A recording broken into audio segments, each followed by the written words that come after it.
Dan ketika dia ngomong bahasa Suryani itu orang-orang yang bisa bahasa Suryani mengatakan itu bahasa apa? Mereka juga tidak tahu. Jadi bahasa Arab juga bukan, ya.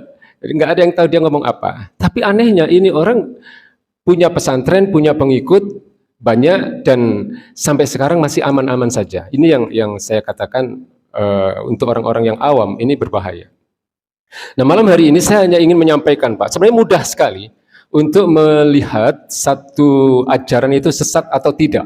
Itu mudah sekali, ya. Dan di sini kita bisa, saya akan kutipkan apa yang telah menjadi fatwa dari Majelis Ulama Indonesia. Ya, jadi Majelis Ulama Indonesia itu sudah menetapkan untuk mempermudah kita, ya, menilai satu ajaran itu sesat atau tidak. Ya, ini dikeluarkan fatwa ini pada tahun 2007. Jadi yang pertama, ya, kriteria aliran sesat menurut Majelis Ulama Indonesia, yang pertama adalah mengingkari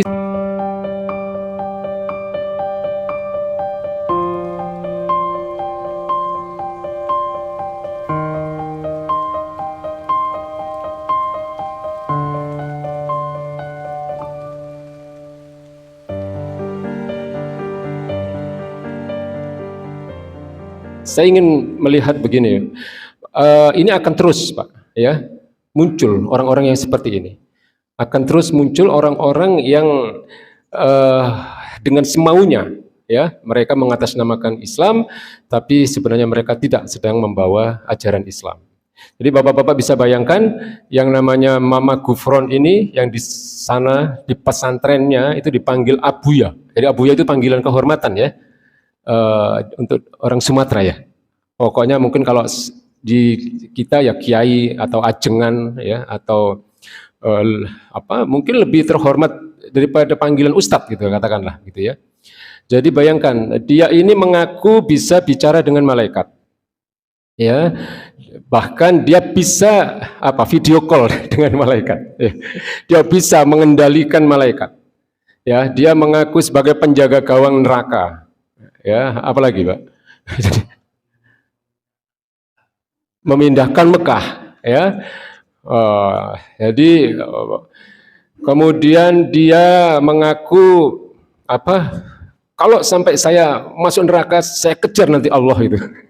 Jadi ucapannya ini udah bukan ucapan orang normal lagi, ya. Kalau bahasa Surabaya itu ngedabrus, ya.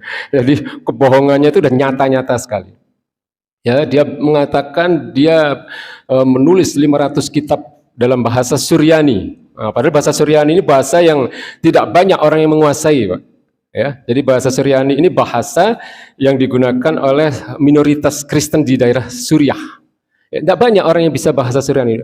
Dan ketika dia ngomong bahasa Suryani itu orang-orang yang bisa bahasa Suryani mengatakan itu bahasa apa? Mereka juga tidak tahu.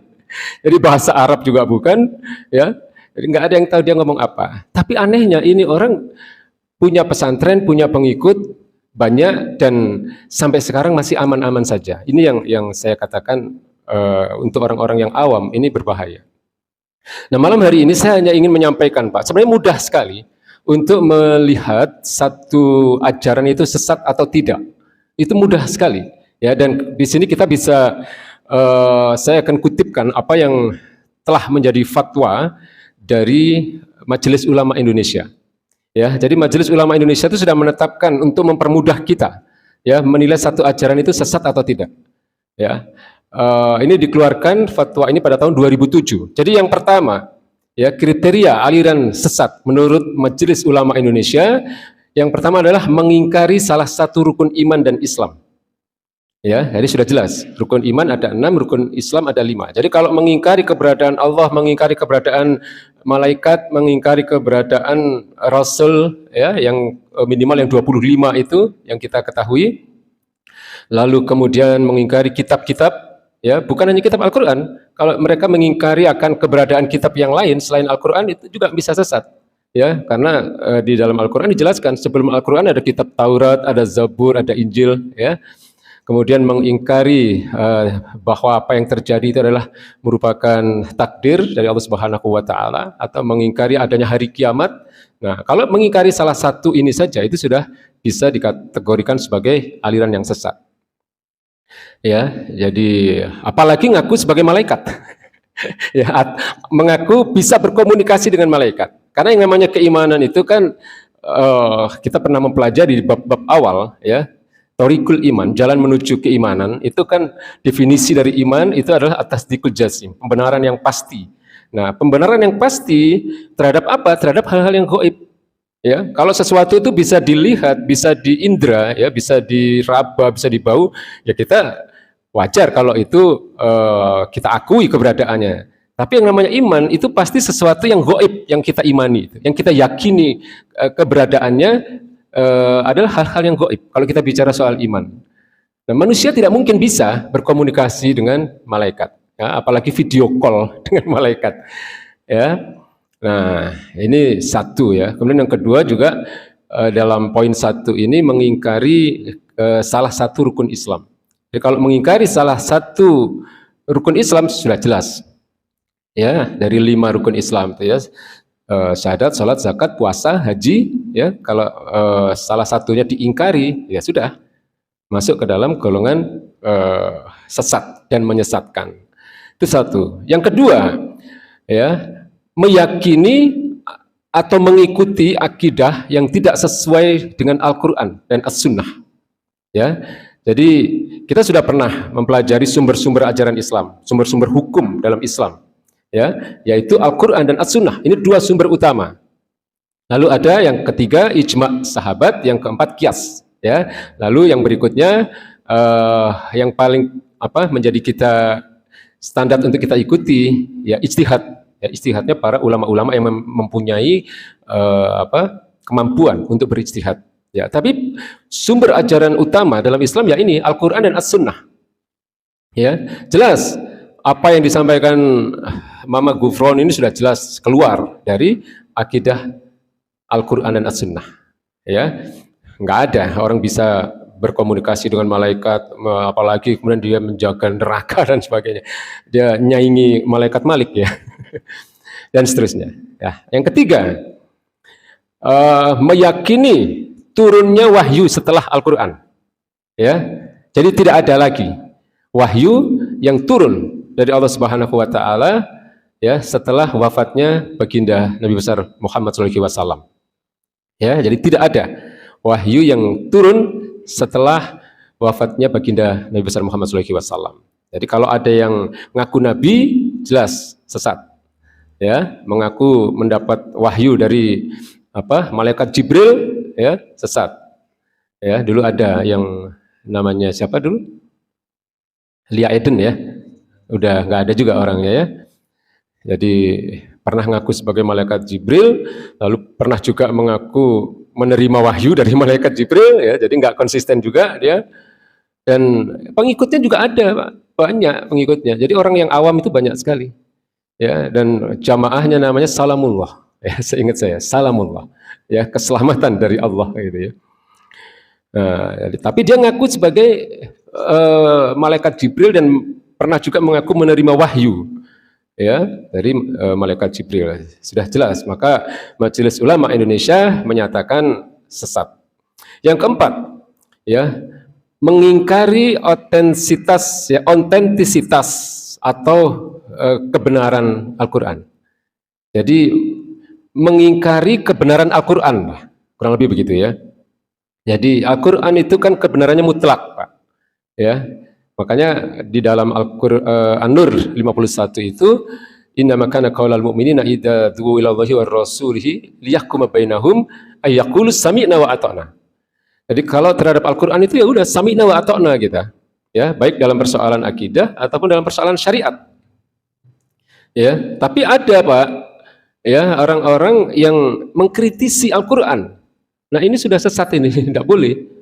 Ya, kalau kita melihat kriteria yang disampaikan Majelis Ulama Indonesia ini, ya, jadi mengingkari otentisitas atas kebenaran Al-Quran.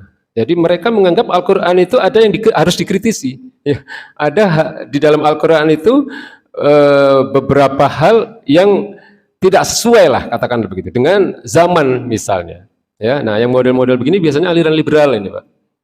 Ya, jadi ada metode tafsir yang disebut dengan metode tafsir hermeneutika, ya saya pernah menyampaikan sekian waktu yang lalu. Jadi metode tafsir hermeneutika itu metode tafsir yang digunakan untuk Injil sebenarnya, ya, yaitu dalam rangka mencari otentisitas salah satu dari 4 kitab yang ada pada mereka, gitu kan? Itu namanya tafsir metode hermeneutika.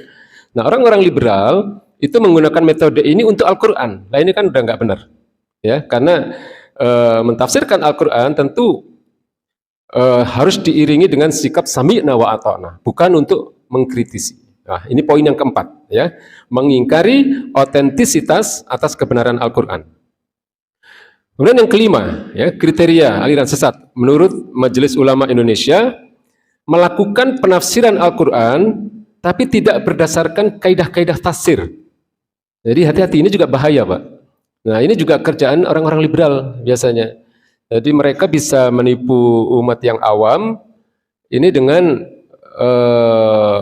bekal sedikit pemahaman bahasa Arab misalnya, lalu menjelaskan hal-hal yang berbeda dengan penjelasan para ulama-ulama tafsir yang sudah diakui, ya, oleh para ulama Ahlussunnah wal Jamaah. Ya, jadi ada beberapa ayat itu memang bukan ayat yang muhkamat, ya. Jadi ayat-ayat yang sifatnya mutasyabihatnya itu perlu adanya penafsiran dari ulama-ulama tafsir. Termasuk ayat muhkamat juga harus ditafsirkan. Jadi kalau kita memahami ayat-ayat Al-Quran, upayakan merujuk kepada ulama tafsir. Banyak ulama-ulama tafsir yang bisa kita cari ininya, apa namanya, kitab-kitabnya, ya. Ada tafsir Ibnu Katsir, ada tafsir Imam Tabari, Al-Qurtubi, Jalalain, dan seterusnya. Nah, mereka adalah ulama-ulama Ahlussunnah wal Jamaah yang sudah diakui, ya, kemampuannya atau kapasitasnya untuk menafsirkan Al-Quran berdasarkan kaidah-kaidah tafsir yang benar. Karena tidak mudah dan tidak boleh sembarangan menafsirkan Al-Quran itu, Pak. Ya, harus memahami bahasa Arab. Ya, bukan hanya memahami bahasa Arab secara bahasa percakapan, tapi juga bahasa tata bahasanya, nahwu shorof misalnya. Ya, harus memahami tarikh, sejarah, harus memahami balaghah. Ya, jadi ada ilmu balaghah namanya, Pak. Setingkat di atas bahasa Arab yaumiyah, artinya bahasa sastra lah, bahasa-bahasa sastra, itu balaghah. Nah, ini nggak gampang, ya. Kita ini belum punya kemampuan untuk itu. Ya, nah, jadi ini melakukan penafsiran Al-Quran tidak berdasarkan kaidah-kaidah tafsir. Kemudian yang keenam, mengingkari kedudukan hadis Nabi sebagai sumber ajaran Islam. Ada, ya, yang begini. Jadi dia hanya mengimani Al-Quran, tapi tidak mengakui hadis Nabi, ya, sebagai bagian dari sumber-sumber ajaran Islam. Ya, jadi ini biasanya disebut dengan ingkar sunnah, ya. Jadi mengimani Al-Quran tapi mengingkari hadis. Alasannya biasanya kan hadis itu tidak mempunyai kebenaran yang mutlak, ya, karena dia ditulis 200 tahun setelah wafatnya baginda Nabi besar Muhammad SAW. Alasan ini tidak tepat karena hadis-hadis yang dikumpulkan oleh para ulama pada masa-masa tabi'in dan masa-masa tabi'ut tabi'in, ya. Kalau kita tahu ada Imam Malik, itu ada kitab Al-Muwatta, itu juga kumpulan hadis. Imam Hambali, ya, imam-imam mazhab itu. Mereka adalah orang-orang yang hidupnya dekat dengan masa-masa sahabat. Sementara sahabat ini adalah mereka-mereka yang bertemu langsung dengan baginda Nabi besar Muhammad SAW. Ya, kemudian ada generasi berikutnya Imam Bukhari, Imam Muslim, ya, dan ulama-ulama hadis yang banyak kita kenal itu. Nah, jadi dan kita tahu bahwa hadis itu kan ada hadis mutawatir, ya kan, ada hadis sahih, ada hadis ahad, dan seterusnya lah. Jadi kita sudah pernah mempelajari itu. Jadi sangat terseleksi. Maka mana yang bisa dijadikan dalil, mana yang tidak, itu ada. Ya, tapi tetap bahwa hadis atau sunnah itu adalah sumber ajaran Islam setelah Al-Quranul Karim.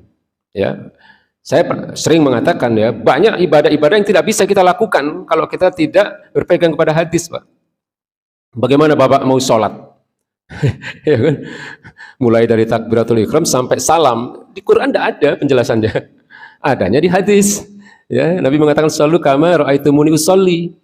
Ya, yang ditegaskan dalam Al-Quran apa? Ya yaqimus sholat, tegakkan sholat. Watarka'u ma'ar-raki'in, rukulah bersama orang-orang yang ruku. Nah, ini dalil-dalil ijmal lah, dalil-dalil global yang tujuannya adalah menekankan wajibnya sholat. Ya, tapi teknis sholatnya sendiri itu adanya di hadis, ya, termasuk haji, ya, termasuk ya zakat dan seterusnya lah, ya. Jadi kalau di dalam Al-Quran memerlukan penjelasan, kita melihatnya di hadis. Ya, kita udah pernah bahas ya, fungsi sunnah atau fungsi hadis kan menjadi penjelas, ya, salah satunya menjadi penjelas dari apa-apa yang telah dinyatakan oleh Al-Quranul Karim. Ya, jadi ini yang keenam, mengingkari kedudukan hadis Nabi sebagai sumber ajaran Islam. Yang ketujuh, menghina atau melecehkan atau merendahkan para nabi dan rasul. Ya. Jadi seluruh nabi dan rasul itu harus kita imani keberadaannya, harus kita hormati, ya, harus kita muliakan. Ya. Termasuk kita tidak artinya kita juga mengkritisi keimanan orang-orang Nasrani sebagaimana yang disampaikan oleh Allah Subhanahu wa taala dalam Al-Qur'an, ya, bahwa kedudukan Nabi Isa itu bukan sebagai Tuhan yang wajib disembah, ya, tapi kedudukan beliau adalah sebagai nabi, ya, sebagai rasul. Bahkan kemudian beliau termasuk salah satu dari ulil azmi, ya, 5 nabi atau 5 rasul yang yang diistimewakan lah karena mendapatkan tantangan atau cobaan-cobaan yang lebih berat, ya, dibanding nabi dan rasul-rasul yang lain. Ya, dan mujizatnya juga mujizat-mujizat yang melebihi para nabi dan rasul yang lain. Nah, salah satunya adalah Nabi Isa. Nah, 25 nabi dan rasul ini harus kita imani keberadaannya, ya. Jadi tidak boleh menghina atau melecehkan, ya, atau merendahkan salah satu dari mereka. Nah, yang kedelapan, mengingkari Nabi Muhammad sebagai nabi atau rasul terakhir. Nah, ini kerjaan siapa ini, Pak? Ya, dulu ada yang namanya Mirza Ghulam Ahmad, ya. Sampai sekarang masih banyak, Pak, pengikutnya masih jutaan, ya, di Indonesia ini. Ya, Mossadegh, ya, Ahmad Mossadegh ada. Terus siapa lagi dulu yang dari Cirebon itu ada. Iya, jadi banyak orang-orang yang mengaku sebagai nabi, mengaku menerima wahyu, dan pengikutnya ada. Jadi ya yang ngaku sesat, pengikutnya ya ikut sesat. Ya, jadi tidak ada nabi setelah baginda Nabi besar Muhammad Sallallahu Alaihi Wasallam. Beliau adalah khataman nabiin, ya, penutup para nabi. 9, ya, mengubah atau menambah atau mengurangi pokok-pokok ibadah yang telah ditetapkan oleh syariat.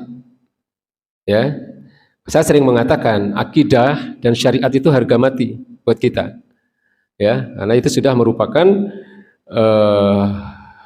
yang kita pelajari hari ini itu adalah sudah diwariskan oleh ulama-ulama ahlus sunnah wal jamaah yang sanad keilmuannya langsung, artinya tersambung pada Rasulullah SAW. Ya, jadi kalau mengubah atau menambah atau mengurangi pokok-pokok ibadah yang telah ditetapkan oleh syariat, maka sesat. Ya, ini yang merupakan poin ke-9 dari kriteria aliran sesat yang dinyatakan oleh Majelis Ulama Indonesia pada tahun 2007. Contohnya apa, Pak? Ada yang pernah mengatakan haji itu nggak harus ke Mekah, gitu. Pernah ada, ya? Nggak harus ke Baitullah. Ya, ada juga yang mengatakan haji karena untuk mengurangi kepadatan mau dibagi setahun 2 kali. Padahal haji itu sudah jelas waktunya. Nah, ini mengubah-ubah, ya, mengubah-ubah syariat, ya, mengubah syariat yang merupakan kesepakatan lah para ulama Ahlussunnah wal Jamaah. Ya, atau sholat tidak harus 5 waktu, gitu kan? Sholat wajib yang sudah disepakati ya 5 waktu. Ya, ada yang makanya tadi saya katakan ingkar sunnah itu mereka cuma 3 waktu. Ya, jadi sholat asar, sholat malam kalau sesuai Al-Quran ya, dan sholat subuh.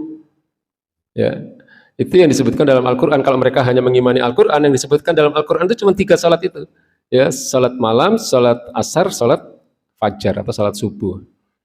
Ya, sementara sholat zuhur, sholat isya, sholat maghrib itu adanya di hadis, perintah untuk itu. Ya, paham ya Pak ya? Jadi apa namanya, merubah ya 5 waktu sholat, atau mungkin saya sanggup 7 waktu atau 10 waktu, wajib untuk melakukan ini, itu sudah sesat juga ya, karena atau 50 waktu seperti yang pernah apa namanya ketika pertama kali diperintahkan ya dalam peristiwa Isra Mi'raj, saya sanggup ya, tetap sesat ya, karena yang sahih 5 waktu ya. Kalau mau nambah sholat ya sholat sunnah ya, nggak wajib ya. Tapi beda dengan Nabi ya Pak ya, Nabi itu sholat duha wajib ya, tapi kita tidak diwajibkan ya. Jadi ada hal-hal yang diwajibkan untuk Nabi tapi tidak diwajibkan kepada kita, itu ada ya. Salah satunya sholat duha itu untuk Nabi wajib, tapi bagi kita tidak ya. Tapi sunnahnya insya Allah kalau kita melakukan sholat duha ya pahalanya besar sekali ya. Tapi ulama menganjurkan jangan setiap hari, artinya sering boleh, tapi kalau dianggap sebagai sesuatu yang wajib nggak boleh juga, gitu. Itu untuk apa namanya, memberikan pemahaman bahwa salat duha bukan sesuatu yang wajib, tapi sunnah hukumnya. Ya. Dan yang ke-10 ini juga penting Pak, karena kelompok-kelompok selain kita ya ada saudara kita tetapi terlalu mudah mengkafirkan ya, mengkafirkan saudaranya sesama muslim ya. Jadi yang ke-10 ini adalah mengkafirkan sesama muslim tanpa dalil syar'i ya, seperti misalnya mengkafirkan muslim hanya karena mereka bukan kelompoknya ya. Jadi kalau bukan kelompoknya dikafirkan, nah ini tidak boleh ya, karena ukuran kafir atau tidak sudah jelas. Kalau dia masih bersyahadat, dia mengimani rukun iman yang 6, dia mengimani rukun Islam yang 5, itu muslim ya. Jadi ada kelompok yang dengan mudah mengkafir-kafirkan, membid'ah-bid'ahkan. Nah ini bahaya, tidak boleh ya, hanya karena berbeda cara beribadah misalnya, hanya karena berbeda mazhab ya. Jadi Bapak-bapak harus paham Pak, apa itu mazhab ya. Jadi mazhab itu artinya apa? Rujukan ya. Mazhab dari kata zahaba. Zahaba itu kan artinya apa? Pergi ya. Mazhab itu tempat pergi, artinya rujukan ya, anutan.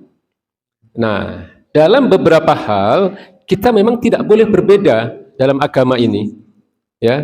Rukun iman kita tidak boleh berbeda, rukun Islam kita tidak boleh berbeda ya. Rakaat salat wajib tidak boleh berbeda. Ini namanya hal-hal yang pokok atau hal-hal yang prinsip dalam agama ini ya, tidak boleh berbeda. Kalau berbeda dalam hal-hal yang pokok ini, itu penyimpangan namanya. Nah ini masuk ke kriteria yang disampaikan oleh Majelis Ulama Indonesia tadi.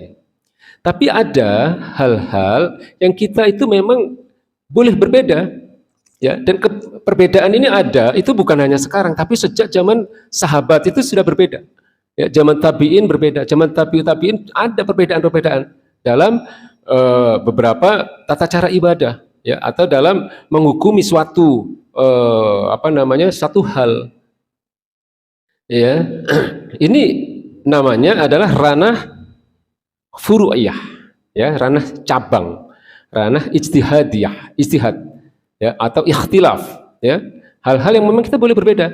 Makanya ada imam-imam mazhab ya. Imam mazhab itu bukan hanya 4, ada banyak, lebih dari 4, tapi yang terbesar yang banyak diikuti oleh ulama-ulama generasi berikutnya 4 ya, Imam Hanafi, Imam Maliki, Imam Syafi'i, dan Imam Hambali ya. Nah, terkait dengan poin 10 ini tadi, ada kelompok-kelompok yang pengikut salah satu imam mazhab ya dalam tata cara ibadah dan beberapa hal yang lain, ya. Tetapi eh, terhadap pengikut mazhab yang lain ini mudah sekali mengkafir-kafirkan, menyesat-nyesatkan. Ya, mudah-mudahan paham ya yang saya katakan ini ya. Ya, barusan juga ramai di sosial media ya tentang meninggalnya salah seseorang. Ya, ramai menjadi pemberitaan karena dia sering mengeluarkan hal-hal yang kontroversial tadi. Ya. Jadi saya pernah mengatakan prinsip beribadah itu bagaimana, Pak? Prinsip kita dalam beribadah. Ya, prinsip kita dalam beribadah adalah yakini ya dalil yang paling sahih tentang satu ibadah berdasarkan salah satu mazhab tertentu, tapi berlapang dada terhadap perbedaan ya tata cara ibadah yang memang dalam ranah furu'iyah yang masih menggunakan dalil-dalil syar'i, ya, menggunakan dalil-dalil berdasarkan mazhab yang lain, ya. Jadi tidak ada masalah. Makanya saya sering mengatakan kunut nggak masalah, ya, karena ada mazhab atau ada imam mazhab yang berpendapat begini, imam yang lain berpendapat begitu tentang kunut ini, tidak ada masalah, ya. Kalau kita mayoritas, katakanlah di Indonesia ini mengaku sebagai penganut mazhab Imam Syafi'i, tidak ada masalah, ya. Nah, terhadap penganut yang mazhab yang lain, ya, selama memang itu mengikuti para imam mazhab ini, ya tidak ada masalah buat kita, ya. Paham ya saya sampai segini ya yang saya katakan ini ya. Jadi ini penting, Pak. Nah, saya juga harus katakan, pada tahun 2005, ya, Majelis Ulama Indonesia dalam fatwanya nomor 7, ya, yang dikeluarkan pada Musyawarah Nasional MUI, ya, fatwa nomor 11 tahun 2005, ini jelas telah mengharamkan apa yang disebut dengan liberalisme, sekulerisme dan pluralisme. Ini yang sering saya sampaikan ya. Bapak paham ya kira-kira ya, apa itu liberalisme, apa itu sekulerisme dan pluralisme? Paham enggak Pak kira-kira? Ya, liberalisme itu apa? Penganut kebebasan. Ya, jadi ada orang-orang yang mengatasnamakan Islam tapi sebenarnya dia membawa ajaran-ajaran liberal, Pak. Ya, makanya yang dibela yang nggak bener lah. Yang maksiat dibela dan seterusnya. Ini liberalisme namanya. Kemudian sekulerisme. Sekulerisme itu memisahkan agama dari kehidupan. Ya, jadi Islam disamakan dengan agama yang lain. Ya, artinya Islam dianggap tidak mempunyai aturan dalam hal-hal yang terkait dengan persoalan muamalah. Ya, aturan ekonomi, aturan hukum, aturan politik, pemerintahan, sosial dan seterusnya. Ya, padahal al-yauma akmaltu lakum dinakum, ya. Allah telah sempurnakan agama ini. Kayak yang namanya sempurna, ya berarti mengatur seluruh aspek kehidupan. Nah, sekulerisme ini mempersempit, ya, mempersempit ajaran Islam. Ya, jadi ajaran Islam hanya diakui yang terkait dengan ibadah-ibadah ritual saja. Nah, itu namanya sekulerisme. Fasludin anil hayah, memisahkan agama dari kehidupan. Ya, lalu pluralisme, ini juga sudah diharamkan oleh Majelis Ulama Indonesia. Ya, pluralisme itu apa? Menyamakan semua agama. Dan semua agama baik, ya, semua agama benar. Yang penting bagaimana kita berhubungan baik dengan orang lain. Ini nggak benar juga. Kita wajib berhubungan baik dengan orang lain, tapi kalau namanya agama ya kita punya prinsip kan. Ya nggak semua agama terus kita anggap sama, ya nggak benar.